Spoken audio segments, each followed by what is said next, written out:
Em seguida, vai abrir uma pergunta 10 minutos. Boa tarde a todos. Agora, por favor. Bem. Mudou a cúpula da Polícia Militar do Rio de Janeiro. Muita correria, bombas de gás, os manifestantes lançam fogos de artifício. Tudo indica que a maneira de como a polícia reprimiu as manifestações desde junho tenha sido um dos fatores que contribuiu para a queda do coronel Erir Ribeiro Costa Filho. Ninguém sabe. Passou dos limites, foi violenta demais. O mesmo aconteceu em São Paulo em alguns momentos e em outras cidades do Brasil.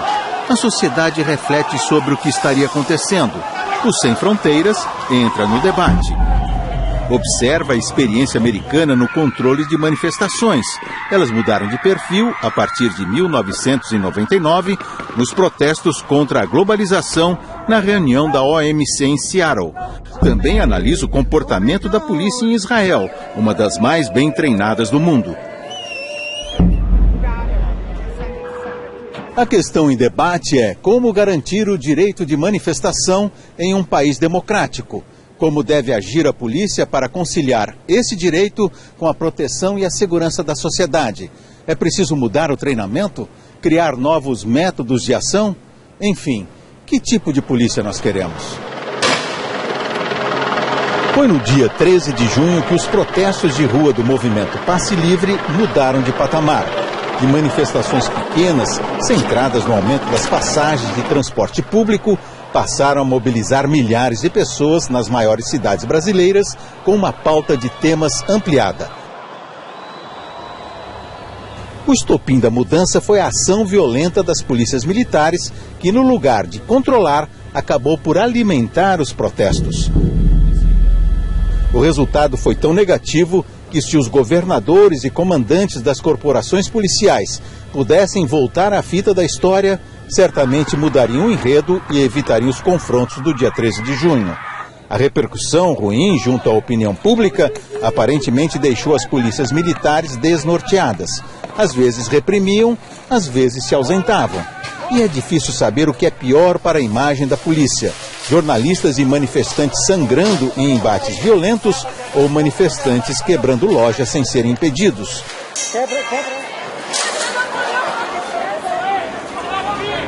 A sensação foi de despreparo. Quando e como usar o spray, o gás, as bombas, as balas de borracha? Por que e como infiltrar policiais sem que sejam desmascarados com humilhação?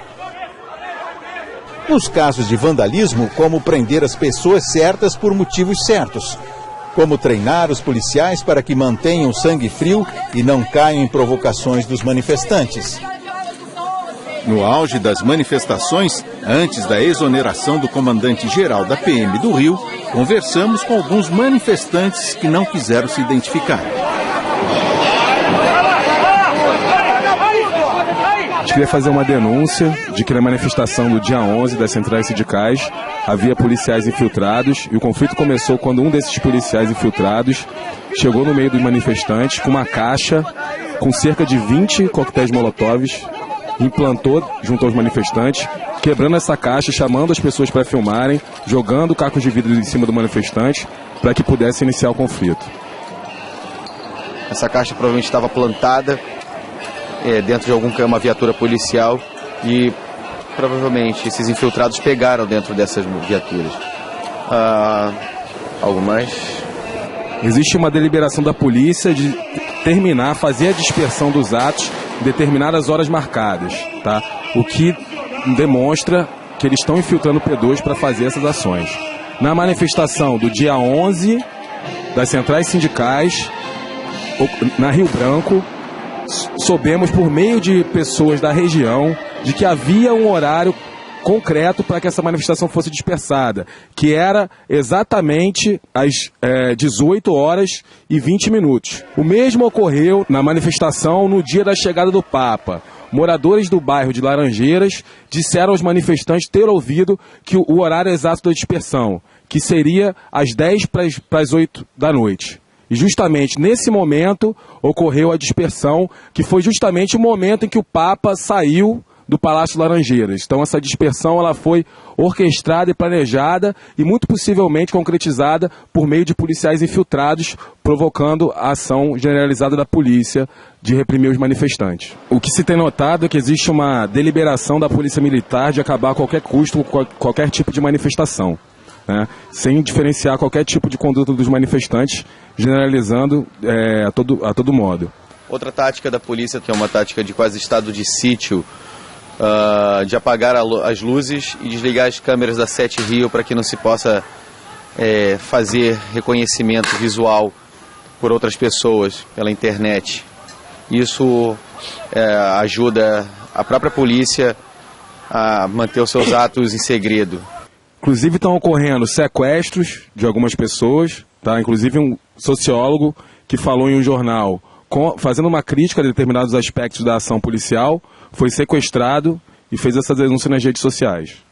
Foi ameaçado por grupo paramilitar, se identificou como policial e ameaçado de morte, e foi somente um caso que saiu. Outros casos que têm acontecido são manifestantes desaparecidos pós-manifestações, além do uso de balas de verdade contra os manifestantes. Quando há dúvidas sobre quem leva bombas incendiárias para as manifestações, cai a credibilidade da polícia, como foi o caso do estudante Bruno Ferreira Teles, preso e acusado em notas da Polícia Militar e Civil do Rio de Janeiro de atirar coquetéis Molotov durante a manifestação em frente ao Palácio Guanabara. Teve o processo arquivado pela Justiça por falta de provas. No final de julho, a Polícia Militar decidiu rever sua atuação. Enviou oficiais a um encontro com policiais de vários países para aprender com outras experiências. A polícia brasileira não convivia com grandes manifestações desde o impeachment do ex-presidente Collor há 20 anos. Conversamos com o tenente-coronel Mauro Andrade, chefe do Departamento de Estratégia da Polícia Militar, que participou desse encontro internacional. As polícias em todo o planeta, elas foram acusadas de ser truculentas e violentas no enfrentamento desse tipo de fenômeno. Então nós, após essa reunião, decidimos mudar a estratégia baseado nessas experiências. Qual é essa estratégia? Primeiro, abrir mais canais de diálogo. Qual era a dificuldade de abrir um canal de diálogo? Porque primeiro, esses manifestantes, eles relegam, eles rechaçam qualquer liderança. Então se você não tem uma liderança com quem conversar, como identificar essa liderança? Como chegar? Uma das formas de identificar a liderança é estar próximo o tempo todo, se fazer presente e ser comunicativo. E com relação ao uso de gás, bombas, balas de borracha? Isso. Dessa forma também nós pretendemos ser mais seletivos quando for necessário usar a força. Então o uso de gás e outros químicos que não são seletivos, eu não vou conseguir atingir apenas aquela pessoa que está cometendo um delito. Então essa é a nossa intenção, que quando for necessário usar força, que sejamos seletivos para evitar essa grita geral. Além disso, ser preventivo, para não deixar que a pessoa pegue uma pedra no chão, que a pessoa monte um coquetel Molotov para lançar em linha de policiais. Então se nós estamos próximos e observando isso o tempo todo, nós evitamos que esse comportamento ocorra. Então a gente encontra no chão coquetéis Molotovs, lança-rojões, aquele 12 por 1, que numa multidão é uma arma. Daí é que veio talvez a acusação de que a Polícia Militar teria levado os coquetéis Molotov aqui nas manifestações? Houve essa acusação de que estariam levando materiais, carregando pedras. Na verdade, esse material era dos outros. Bombas incendiárias? Bombas incendiárias, mas de forma alguma houve o emprego desse tipo de estratégia, uma hipótese assim bem absurda. Em entrevista que os Black Blocs deram para nós, eles dizem que os policiais que estavam lá no meio da multidão, de fato estavam lá para, primeiro, fazer a manifestação tornar-se violenta num determinado momento preciso e que eles estariam lá para provocar. Na verdade, isso é uma acusação bem superficial, mas não houve de forma nenhuma intenção, ninguém sairia ganhando com esse tipo de comportamento, então não houve nenhuma iniciativa nesse sentido. É isso que vocês têm que filmar. Isso é o que, guerreiro? Coquetel Molotov. No sentido talvez de desmoralizar o movimento, jogar a opinião pública contra o movimento? Não, isso já estava ocorrendo, naturalmente, porque esses manifestantes, denominados Black Blocs, que não são pessoas, é uma forma de se manifestar. o cara está se manifestando como Black Bloc hoje. Então eles pretendem causar danos a aspectos do mundo capitalista. Qual é a tática com relação a eles? A tática é evitar que eles cometam esses delitos. E a grande surpresa nossa é que esse jovem brasileiro, ele é crítico. Bom, isso é bom porque ele não vai trazer simplesmente imitar uma coisa que vem da Alemanha, esse comportamento Black Bloc, e trazer aquilo para o Brasil aqui cru. O que eu já estou observando? Que eles são críticos, observando que isso não é a melhor forma de fazer essa manifestação.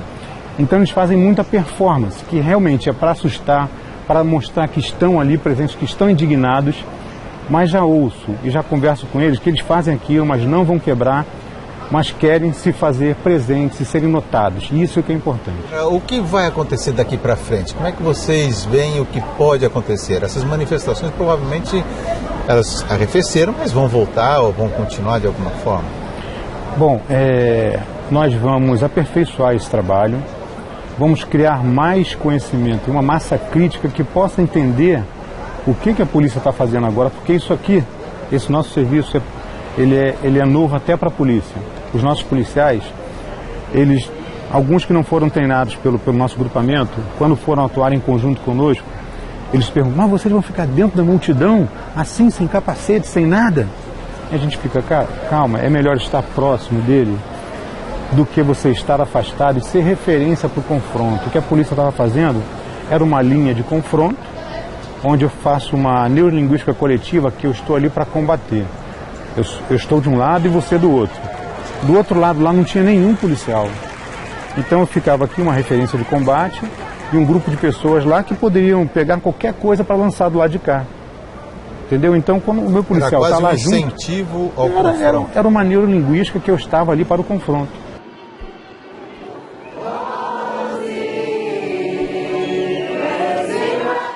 A população israelense sempre usou a manifestação como uma ferramenta para se fazer ouvir. É algo inerente à cultura e a um país democrático.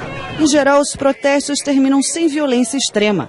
A polícia é bem treinada e mantém uma estratégia coerente do controle de multidões. Tel Aviv, a capital financeira, viveu seu Occupy em luta por melhores serviços públicos e contra a especulação imobiliária. No verão de 2011, mais de 300 mil pessoas foram às ruas da cidade, que tem uma população de cerca de 400 mil habitantes. A manifestação terminou sem qualquer prisão ou incidente de perturbação da ordem. Há também os protestos de judeus ortodoxos em Jerusalém, que tendem a ser mais extremados. 30 mil ortodoxos protestaram contra a lei para obrigar o serviço militar aos religiosos.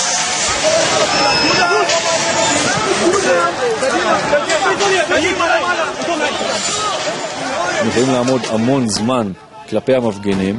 מבחינתנו איפוק, זה שאנחנו יכולים לעמוד מול המפגינים המון זמן, זה מראה על חוסן ולא על חולשה. Há limites para cada reação. Jogar pedras, barras de ferro ou até coquetéis Molotov, quebrar um carro ou propriedade particular ou pública, são encarados como a última instância. Aí podem ser usados as balas de esponja, gás de efeito moral, gás lacrimogêneo, cavalaria e canhões d'água. Nenhum policial fez absolutamente nada a não ser as ordens do comandante. Os policiais especializados em gestão de multidões são formados nessa escola que pela primeira vez abriu os portões para uma televisão brasileira. Todos os policiais a serem escalados para garantir a segurança nas manifestações frequentam um curso de até 7 semanas na base militar da Polícia de Fronteira. 1/3 da corporação israelense é formada por essa elite. A roupa é anti-inflamável. Usam protetores nas canelas e nos cotovelos. O capacete é à prova de bala e o colete protege de eventuais facadas. O escudo é a primeira proteção. Saem equipados com cacetetes, gás lacrimogênio e alguns portam armas no coldre, mesmo durante as manifestações. Depois do curso, as unidades participam de pelo menos um treino por mês. Em geral, situações extremas. As fantasias indicam quem são os manifestantes que entram no clima. Uma das armas nem tão secreta é o cinegrafista. Cada unidade precisa filmar tudo o que acontece como prova para eventuais processos. Desde 2002, a polícia está profissionalizada em controle de multidões. Para isso, o primeiro passo é se organizar. Qualquer um que queira fazer um protesto entra com um pedido na prefeitura para receber uma permissão. Na maior parte das vezes, os organizadores recebem a permissão e praticam a manifestação legal. האיפוק שלנו כלפי הציבור וכלפי האזרחים במדינה דמוקרטית, לאפשר גם מחאות לגיטימיות. חלק מהתפקיד שלנו זה לשמור עליו כלוחמי משמר הגבול. לא רק לפזר את מרכז כובן של הפגנה מסוימת. לפעמים כן, אנחנו משתמשים בשוטרים סמויים, שיכולים לתת לנו מתוך ההפגנה את התחושה בהפגנה ומה הולך להיות. זה משהו שהוא לגיטימי, בהחלט. והשוטרים מתחילים איזה סוג של אלימות או אינסיקטיישן באוכלוסייה, או הם שם רק כדי לקבל מודיעין? רק כדי לקבל תמונת מצב. אנחנו, התפקיד שלנו להרגיע את ההפגנה, כמובן שלא להציץ שום הפגנה, אין לזה אינטרס בכלל של שום מקום. מבחינתנו, אם הגענו להפגנה, גם הייתה אלימה ומפגינים לא נפגעו, אנחנו השגנו את המטרה שלנו כמשטרה. פיזרנו את ההפגנה.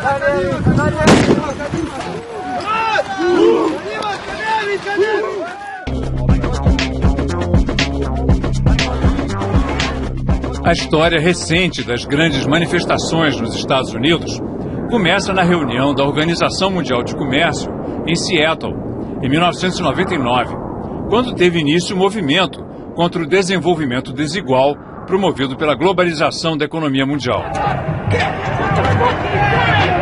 Em 5 dias de batalha campal entre os manifestantes e a polícia, centenas de lojas e agências bancárias no centro da cidade foram destruídas.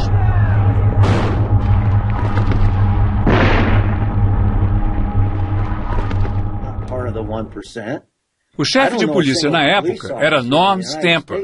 Hoje aposentado, ele faz um meia-culpa e lamenta que os erros cometidos em Seattle, que levaram à violência, estejam sendo repetidos na ação policial contra movimentos populares, como Occupy Wall Street.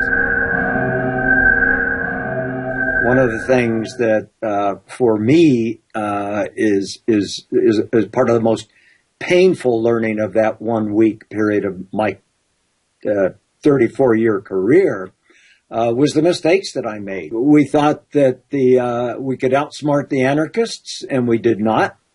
And so there's an awful lot of learning there. But the biggest mistake that I made was on day 2 of that week when I authorized the use of chemical agents for non-threatening and certainly non-violent demonstrators. What chemical agents? We used pepper spray and we used tear gas. We also used what the demonstrators and lay people commonly call rubber bullets, which are pellets fired from a gun, and which in fact are non-lethal by design, but which can kill. So our aim was achieved. But at what cost? The cost for us, I think, looking back on it, was that we allowed that entire week up until the final day or two to really deteriorate, for the violence between the police and the demonstrators to intensify. Are there examples of any case of police forces in the U.S. using plainclothes officers to actually provoke violence in demonstrations? Yeah, these are called agent provocateurs, and we did in fact have that presence in response to the protests of the 60s and 70s. There's no question about it. I think it's not only inappropriate and unlawful, it is also repugnant to me. All day, 99%! O movimento Occupy Wall Street começou em setembro de 2011, com a ocupação de uma praça em Manhattan, Zuccotti Park, perto do centro financeiro da cidade, e rapidamente se espalhou pelos Estados Unidos e outros países. Era um protesto contra a desigualdade de renda e o poder excessivo do sistema financeiro.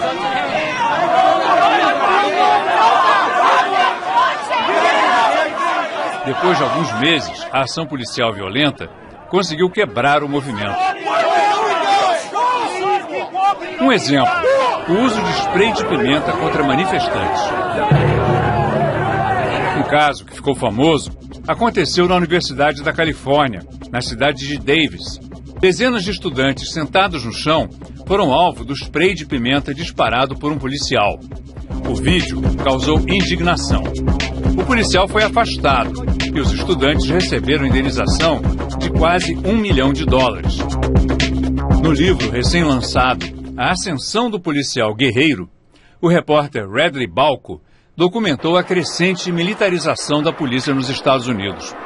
Batalhões de choque, como a SWAT, viraram rotina, tanto na chamada guerra às drogas, quanto na repressão a manifestações de protesto.